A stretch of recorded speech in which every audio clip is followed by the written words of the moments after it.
ഏകദേശം 439 കോടി രൂപ ഗാസയിൽ ചെലവാക്കാനാണ് എർദോഗൻ അനുമതി നൽകിയിരിക്കുന്നത്. മാത്രമല്ല മറ്റ് അംഗരാജ്യങ്ങളിൽ നിന്ന് തുർക്കി വഴി പണമെത്തും. ഗാസ ഭരണത്തിനായുള്ള സാങ്കേതിക സമിതിയിലും അംഗമാകാൻ തങ്ങളുണ്ടെന്ന് തുർക്കി അറിയിച്ചിട്ടുണ്ട്. അതായത് ഗാസയുടെ പുനർനിർമ്മാണത്തിലും ഇനിയുള്ള സുരക്ഷയുടെ കാര്യത്തിലും ആളും അർത്ഥവും നൽകുകയാണ് തുർക്കി. സൂക്ഷ്മമായി നമ്മളൊരു കാര്യം വിലയിരുത്തിയാൽ ഒരു കാര്യം മനസ്സിലാകും.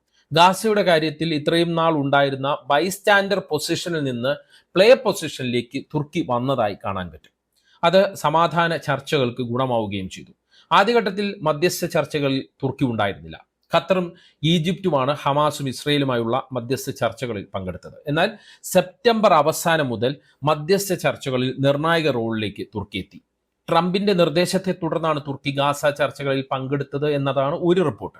അതല്ല, തുർക്കിയുടെ ആവശ്യപ്രകാരമാണ് മധ്യസ്ഥ ചർച്ചയിലേക്ക് തുർക്കിയെ ട്രംപ് നിയോഗിച്ചത് എന്നും രണ്ട് തരത്തിലുള്ള വാർത്തകളുണ്ട്. എന്തായാലും എർദോഗനും ട്രംപുമായുള്ള വൈറ്റ് ഹൗസിൽ നടന്ന കൂടിക്കാഴ്ച നിർണായകമായി എന്നതാണ് യാഥാർത്ഥ്യം.